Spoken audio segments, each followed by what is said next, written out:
Oi, gente, Roberto Rilubíscaro aqui. O filme Castigos da Traição, Cheat em inglês, ele é bastante direcionado para um nicho bem específico, né? É mais mesmo para pessoas que gostam de filmes de terror independentes, de baixo orçamento, com um clima meio opaco. Esse filme se passa no inverno, na Pensilvânia, então as cores cinza, branco, é um clima bastante depressivo, né? Silencioso, é uma trama que vai aos poucos acontecendo, e é assim, ele tem defeitos no roteiro, alguns por conta, e do filme, né, de forma geral, alguns por conta de defeitos mesmo, de serem buracos ou coisa assim na trama, mas também algumas limitações do que é feito, do que é mostrado, por conta de dinheiro, né? Se você presta atenção, quando aparecem os créditos finais, especialmente, você vai ver que é aquele tipo de filme em que os nomes e sobrenomes se repetem bastante. Então, é assim, família e amigos que atuam como editores, atores, produtores, direção, né? Então, é assim, é uma galera que não tem dinheiro para fazer grandes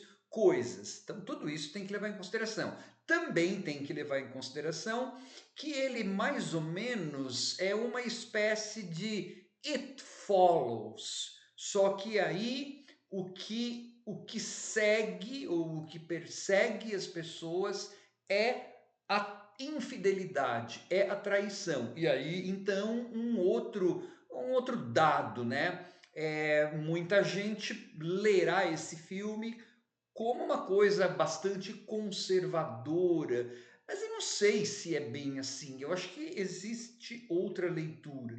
Só que antes de continuar, sem dar spoilers, eu gostaria de convidá-los a se inscreverem no canal Robertando, curtir os vídeos, compartilhá-los, agradeço bastante. Nem todas as interpretações são as melhores do planeta, né? Lembra, é um filme de terror indie, de baixo orçamento, bem pro lado depressivo da força, tá? Então é assim, ó, começa com um prólogo que se passa em 1788 ou 1888, enfim, naquela cidadezinha acontece uma coisa horrível e que vai ter repercussões no presente. Esse é um crime que vai acontecer e esse crime tem a ver com infidelidade. Pois bem, no presente, esta cidadezinha é marcada por um alto índice de suicídios, né? E aí a gente vai descobrindo através de um cara, e aí começam defeitos do filme, né?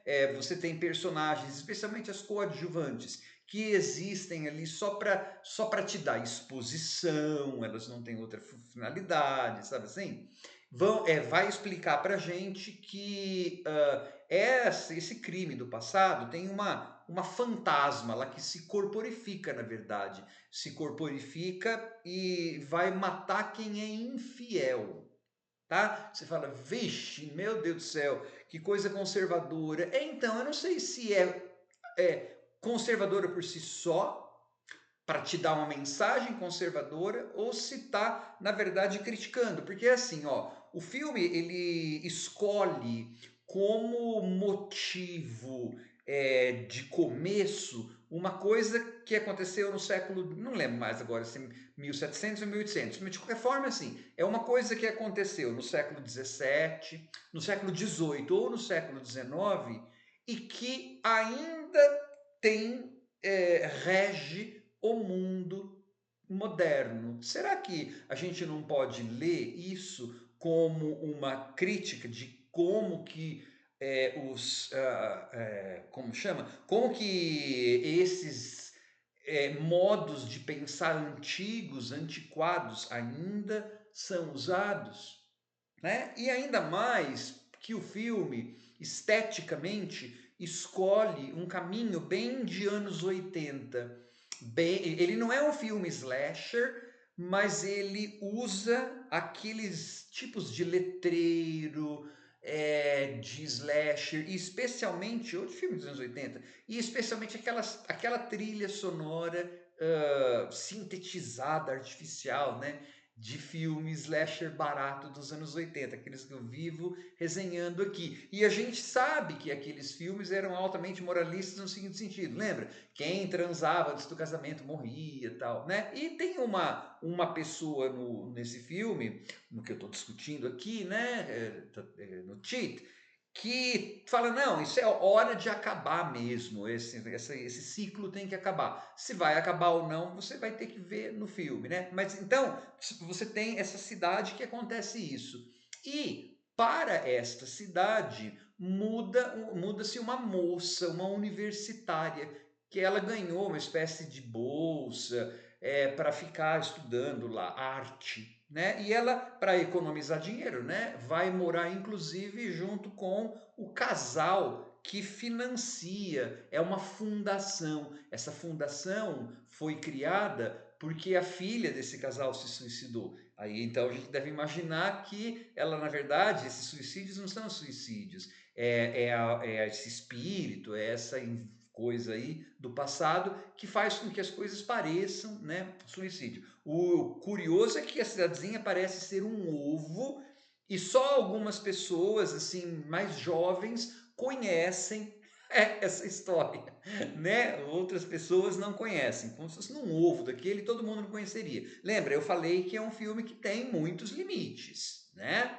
Inclusive ser mais ou menos um It Follows, só que de outra forma. Bom, daí essa moça vai morar então na casa dos, né? Só que o casal, como a filha tinha se suicidado, a esposa teve problemas mentais. Então foi internada, tudo, e na casa só estava o papaizão, né? E aí essa moça e o papaizão, que é jovem, tudo, e vão ter uma noite de prazer. Estão solitários, tudo. Então é claro, eles vão passar então a ser perseguidos por essa aparição, por essa fantasma, né? Por essa moça vingadora lá do século XVIII ou do século XIX, né? Ou seja, esse costume, essa coisa do século XIX ainda infernizando, assombrando as pessoas no século XXI. E claro, então aí começa aquele negócio de informação para cá, busca informação para lá, algumas pessoas vão morrer e tal. Então, gente, esse filme de vez em quando eles que é um clima bastante lento, é um clima bastante mórbido, né? Por causa daquele inverno e tal. De vez em quando, especialmente teve uma cena que eu xinguei mesmo, que eu falei, puxa, para que vocês fazem isso? Já é um filme que a gente pode criticar tanta coisa, né? Mas assim, estão falando e de repente aparece uma cara com um grito, é um jump scare tão barato, sabe? Que não tem nada a ver com aquilo lá. Parecendo aqueles vídeos que apareciam antigamente, que você estava assistindo um vídeo, de repente aparecia uma cara gritando assim. Fala, pra que você tem que fazer isso? Faz de outra forma, né? E claro, o confronto final, você vai ver que é rapidinho, assim. Você morre por falta de orçamento daí, né? Falta talvez também de uma tarimba maior. É um filme indie, não é uma galera que necessariamente possa ter feito escola de cinema, esse tipo de coisa. Por isso que eu falei, é um filme de terror muito nichado mesmo. É mais para gente que curte esse tipo de ambiência deprê, de filme de terror indie, de baixo orçamento e que está disposto a fechar os olhos para várias das limitações. Por quê? Porque a gente gosta de filme de horror indie de baixo orçamento e a gente geralmente costuma dar apoiar esse tipo de coisa, né? Mas, por exemplo, no final, como eu falei, que é rapidinho assim, do jeito que eles enfrentam lá, não aparece muito, mas o pouco que aparece, parece aqueles filmes japonês, Ringu, aquelas moças assim. Então é assim, ele é um filme que vai deixar algumas pessoas entediadas, vai causar desconforto por conta dessa suposta, dessa provável visão conservadora, mas eu acho que ele tem algumas qualidades, especialmente essa criação de um clima pervasivo, né, ah, de morbidez, assim. Isso eu achei bem interessante, né? É um tipo de filme que eu gosto. Não amei, não acho um grande filme. Tanto é que tem pouca gente que fala sobre esse filme, né?